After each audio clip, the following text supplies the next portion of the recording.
Hoje mais uma terça do Transbordo sem fim aqui na família do Transbordo. Já 3 anos que a gente passa aí contando essas maravilhas do Senhor e hoje não vai ser diferente. Meu coração se enche de alegria, porque hoje nós temos aqui a Poliana Santos que vai estar contando para nós, ei, o que o Senhor tem feito, as maravilhas dele, porque tudo com o Senhor é bom demais, até quando a gente passa no deserto com o Senhor é bom demais. Então, Poliana, eu já quero te agradecer por você estar aqui, pela sua coragem de estar aqui contando conosco. Fique bem calma, a sala é sua, a família também, e papai é o seu. Então, minha filha, fique tranquila, abre o seu microfone e venha para cá transbordar conosco, viu?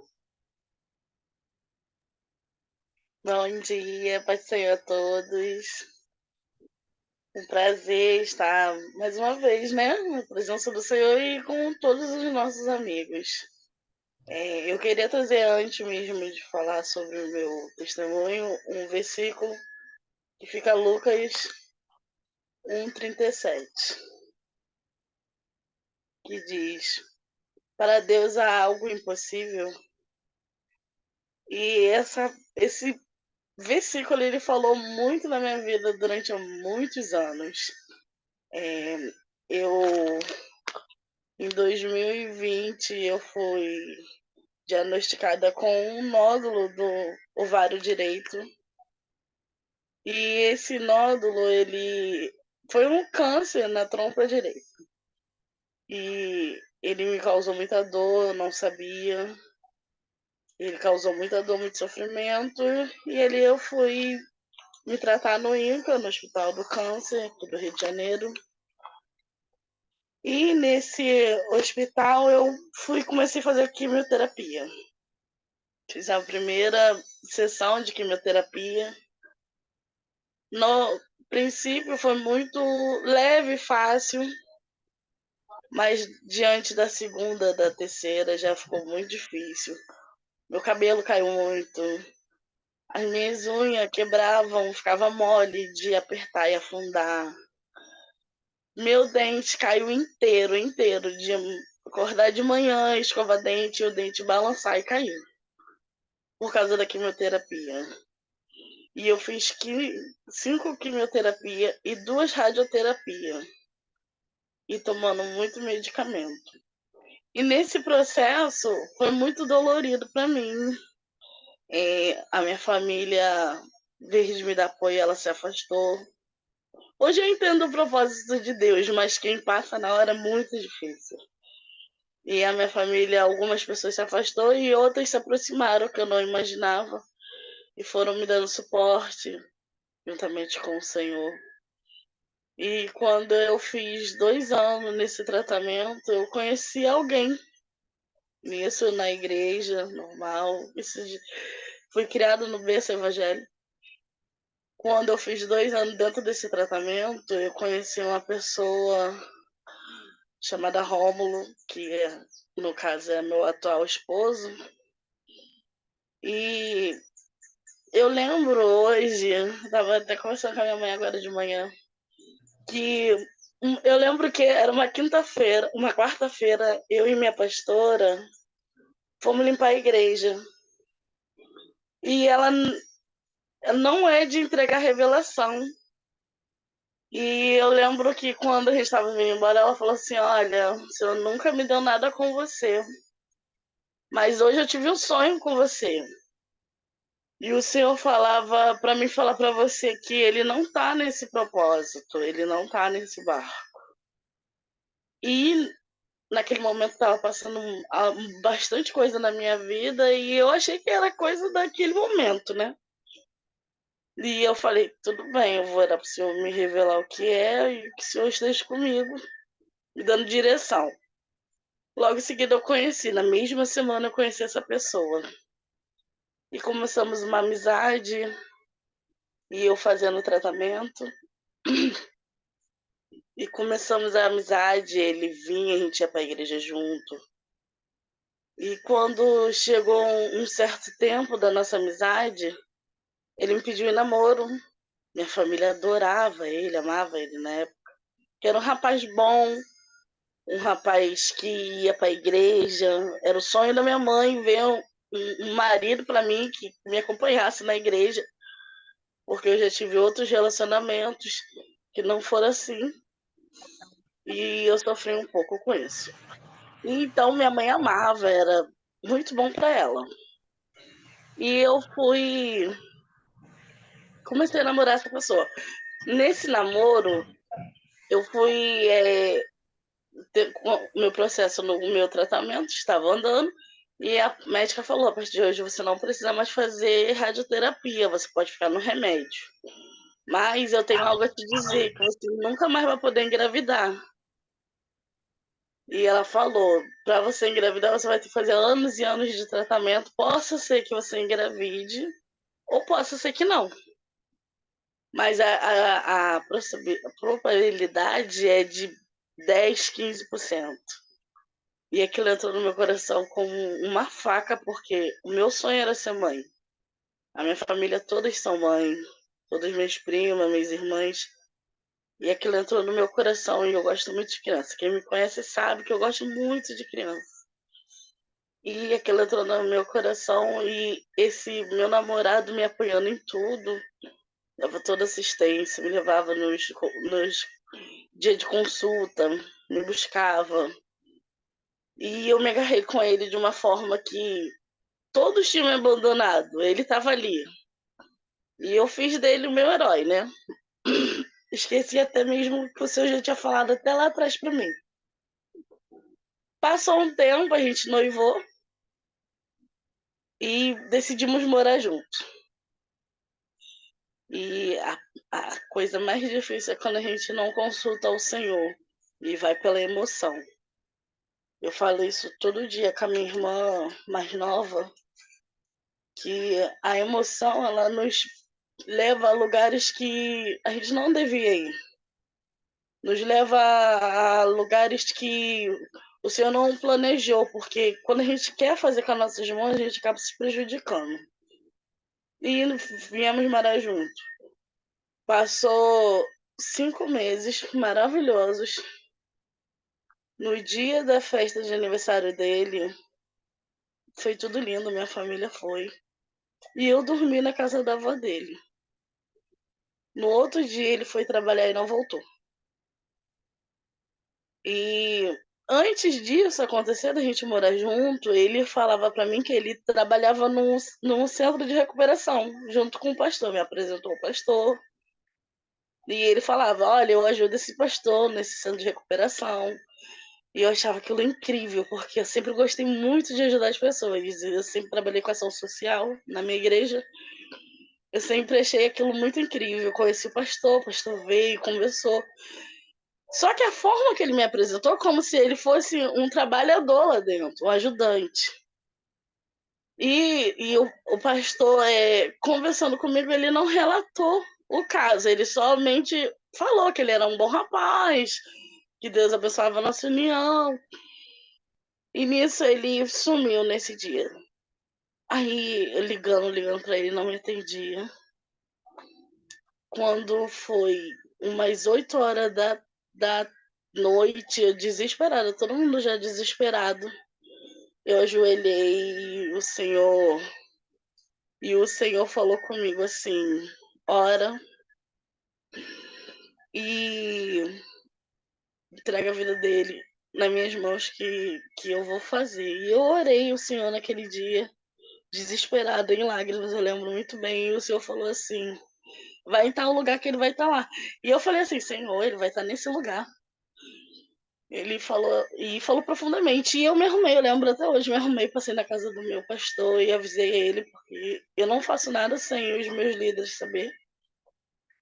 E meu pastor falou: não, eu vou com você. E quando a gente chegou lá, ele tinha acabado de sair dali. Era vamos botar uma Cracolândia. Aqui em Queimados tem uma parte que ela é assim. E aquilo, quando eu entrei naquele lugar, eu não acreditei que eu iria ali buscar meu marido. E graças a Deus eu não achei ele ali. Acho que se eu achasse ele ali, eu tinha caído durinha pra trás. E mas um dos meninos que estava ali, meu pastor foi perguntando, um daqueles meninos que estava ali, falou assim para mim: seu marido acabou de sair daqui, o surtado.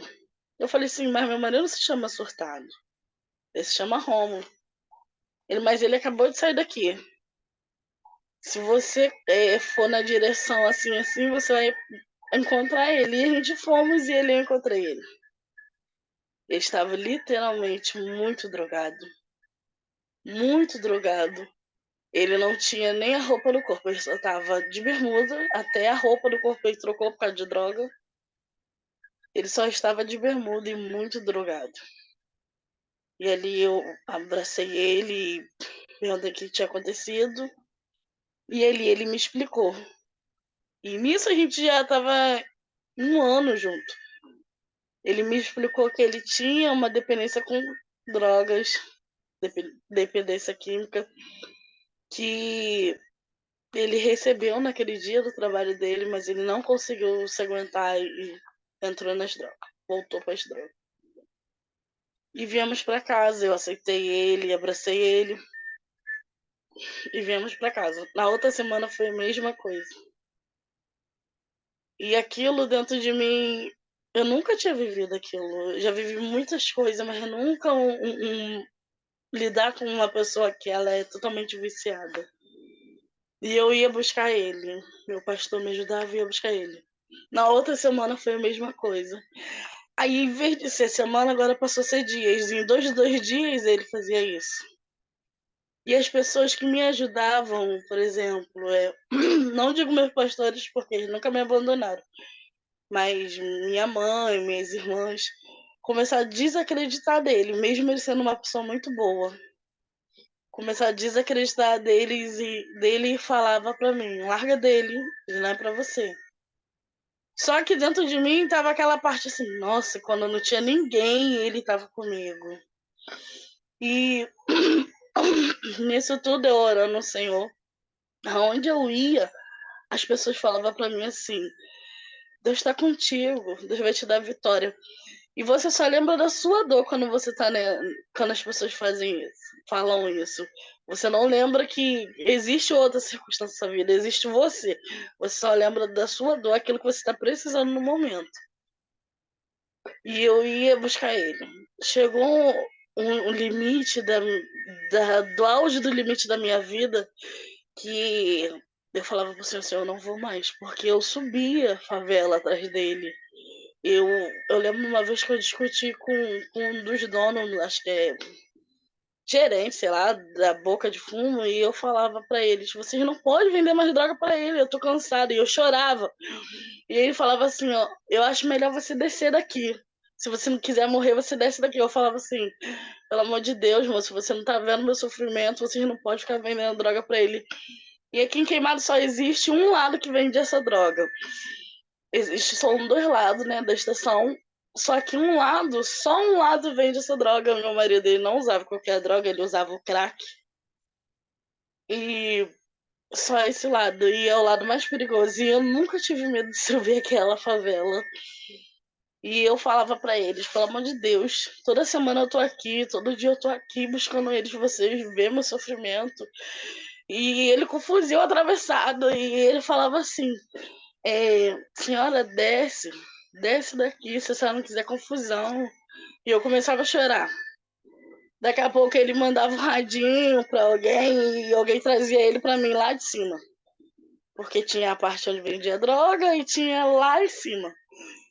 E eles compravam droga ou subia pra usar ou usava no pé do morro, né? E eu sempre falava com ele toda vez que eu buscava ele, que no pé do morro era o ponto de ônibus da casa do meu pai. E eu falava pra ele assim, você pode fazer o que quiser, mas não me envergonha na minha família. Não deixa ninguém ver. Por favor, eu já passo muita vergonha com você desse jeito.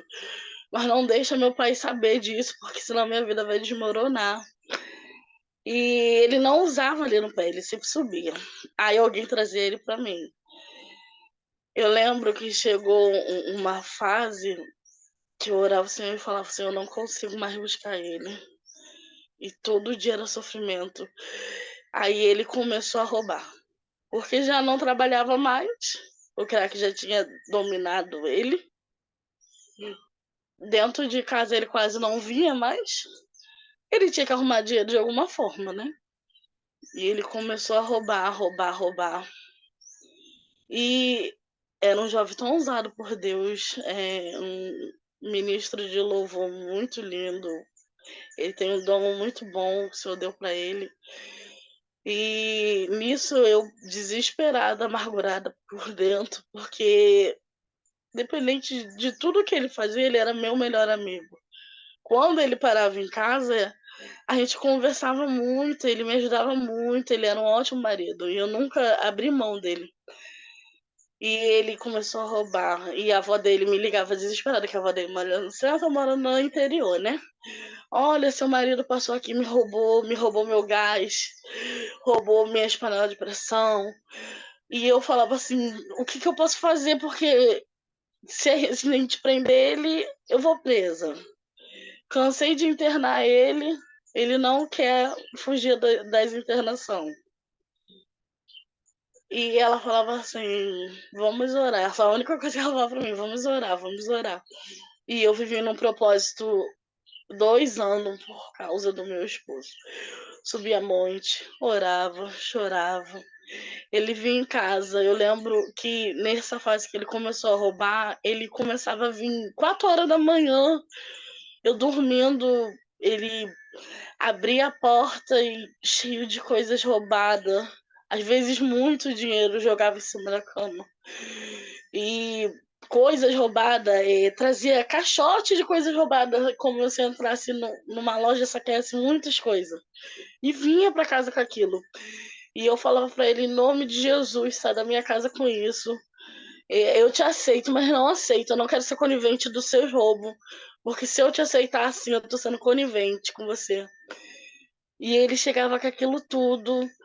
E eu falava pra ele, Romo, o que você tá fazendo na sua vida? Além de você tá botando a sua salvação em risco, tá botando a minha. Porque eu tô te aceitando desse jeito. E toda vez ele vinha assim. Quando foi uma... Eu lembro até hoje, quando foi no meu aniversário, isso mesmo. Ele falou assim pra mim, eu participo do seu aniversário se você deixar usar droga dentro de casa.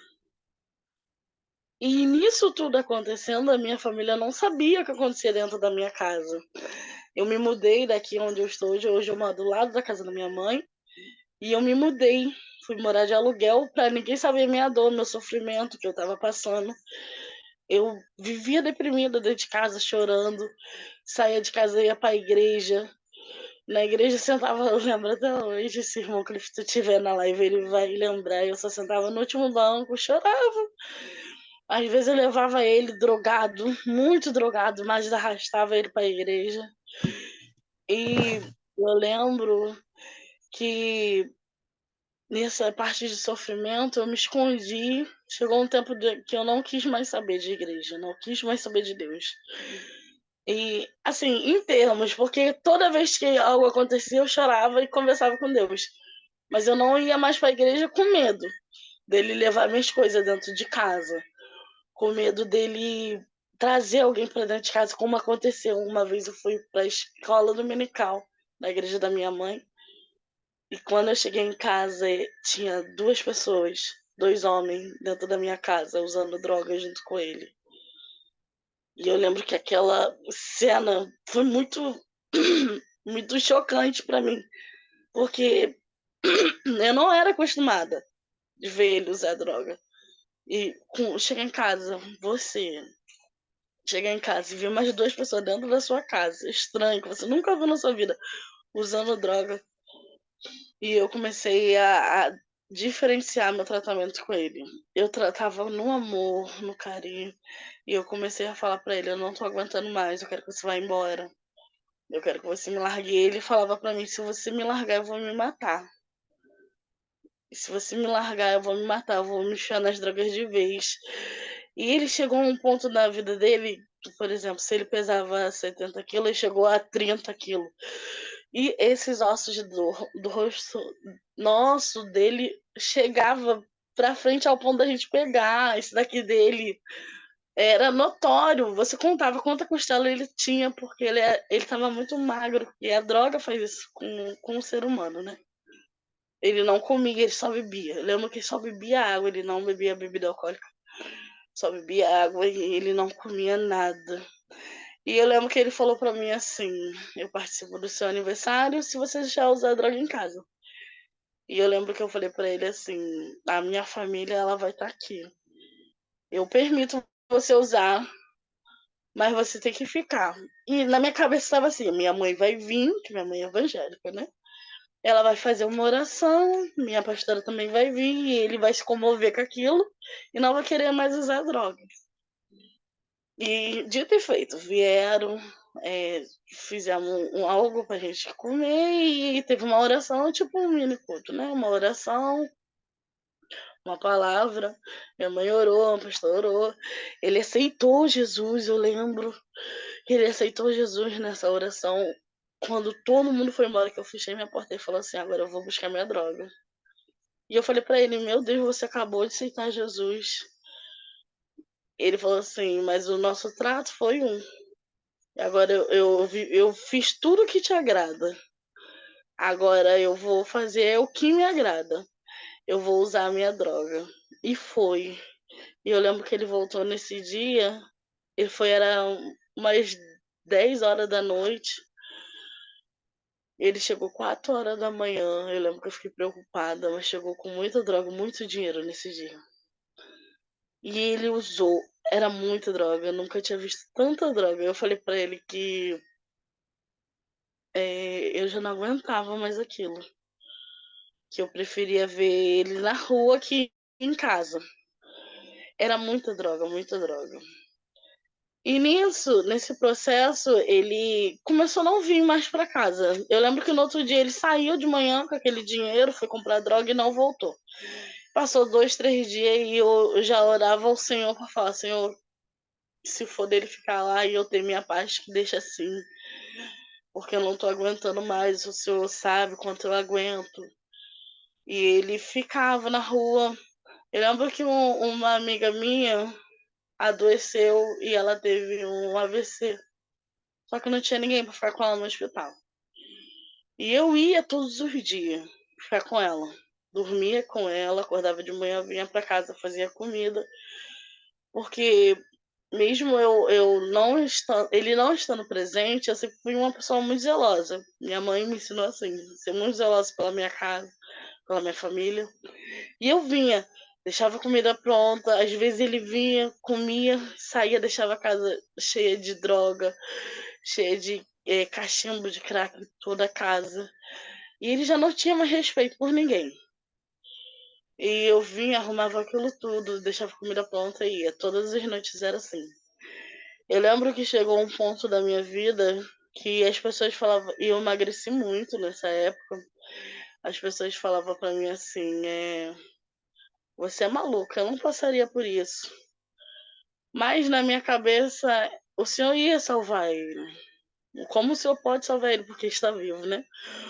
O Senhor ia transformar ele. Onde eu ia, as irmãs que sabiam da minha dor, eu fazia muita campanha no monte, mesmo não indo para a igreja. Eu fazia muita campanha no monte. O Senhor, toda vez, e era aquela mesma turma. E aquela mesma turma, o Senhor usava elas para falar comigo, né? Assim como elas me entregavam. Toda vez que eu ia nessa campanha, as irmãs falavam para mim: ó, Deus está contigo, ele vai restaurar teu casamento. Muito cuidado, hoje eu falo de coração, pelo que eu vivi. Muito cuidado com revelação, cuidado quando diz assim diz o Senhor, porque muitas vezes o Senhor não fala nada. Eu sei porque quando aconteceu tudo que aconteceu, no final, né? O Senhor falou para mim que ele se manteve em silêncio o tempo todo. Realmente, o Senhor, ele se manteve em silêncio o tempo todo. E ele falou, no dia que foi para dar um baixo, o Senhor falou: hoje eu dou um baixo em tudo, hoje você escuta a minha voz. Antes disso, as pessoas me entregavam a revelação e falavam: assim diz o Senhor, ele vai restaurar teu casamento, luta por ele. E quando eu estava para desistir, quando eu tava pra... botava ele pra fora, que eu não aguentava aquela situação, que às vezes eu não aguentava, era algo de mim mesmo. Que, por exemplo, o dia tava tudo bem, ele já tinha usado as drogas dele. Aí ele voltava a lucidez dele, porque as drogas já tinham acabado. Daqui a pouco dava uma abstinência nele, ele começava a chorar e falava, deixa eu ir pra rua. E chorava, que nem criança. Chorava, deixa eu ir pra rua, deixa eu ir pra rua. E às vezes eu trancava a porta. Eu lembro que eu dormia sentada na porta para ele não poder fugir. Às vezes ele tentava. Eu lembro até hoje quando ele tentou tirar uma telha da onde a gente morava para ele poder fugir, porque ele estava na abstinência. Questão de horas que eu já tinha usado.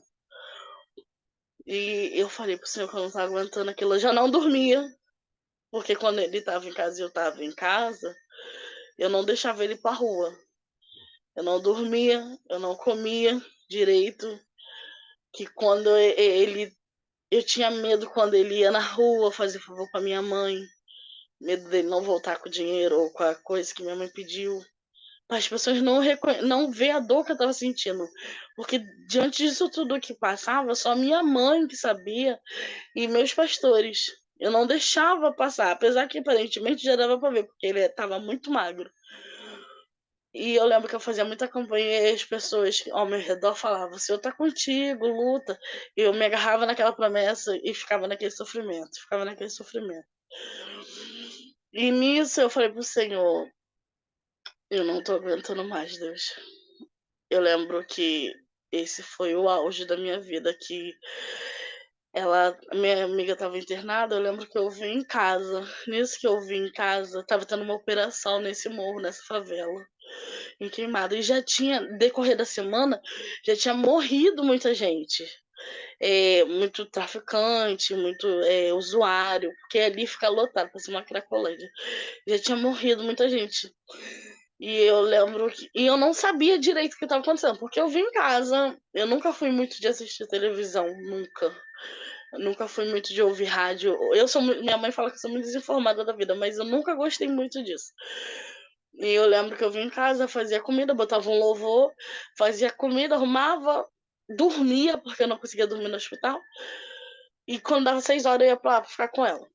E voltava no outro dia, 8 horas da manhã. E eu tava desinformada, assim, sabia que sempre tem alguém pra contar pra você a desgraça alheia, né?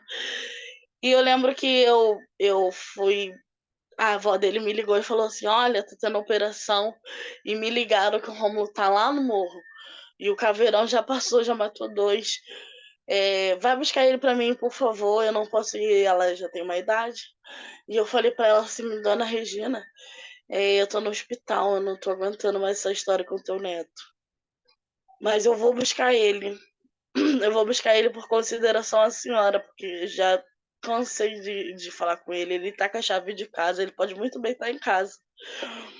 Ele já não respeita mais a minha casa mesmo, ele poderia estar muito bem em casa usando droga, mas tá na rua. Porque eu aceitava aquela forma, não é que eu aceitava, é porque pra mim era melhor ter ele em casa que eu ficar dentro de favela. Gente, eu entrava dentro de lugares tenebrosos. Hoje em dia eu entendo que é ter um vício. Eram lugares tenebrosos, é muito triste pra buscar ele. E eu tinha que ficar esperando a droga dele acabar, senão ele não vinha embora. E eu lembro que eu subi pra buscar ele. Aí viemos embora. Nesse dia, eu lembro que eu sentei no sofá da avó dele e passei mal. A cabeça rodou. E a semana, decorrer da semana toda, eu tava muito enjoada. Eu achei que era coisa assim, do cansaço físico, né? Mental. E eu lembro que ele falou assim pra mim, eu vou comprar um teste de gravidez e você faz. Porque eu tô achando que você tá grávida. Eu falei pra ele, você tá maluco, sabe que eu não engravido e meu ciclo menstrual era desgovernado. Vinha quando Poliana, queria. Poliana, Foi. guarda aí no teste de gravidez. Semana que vem a gente termina, para a live não cair com você falando. Já estamos orando pela sua vida, pela sua família, mas guarda desse pedaço. Terça-feira que vem a gente vai continuar. Essa live vai para o ar e a gente vai fazer o Netflix dela. Vamos Tá orar bom. pela sua vida lá no grupo. Que Deus te abençoe. Fica conosco. Semana que vem estaremos juntos. Família O Transbordo, Amém. obrigada. A live vai cair, vai se encerrar. E semana que vem terminaremos aqui orando pela vida da Poliana e sua família. Amém?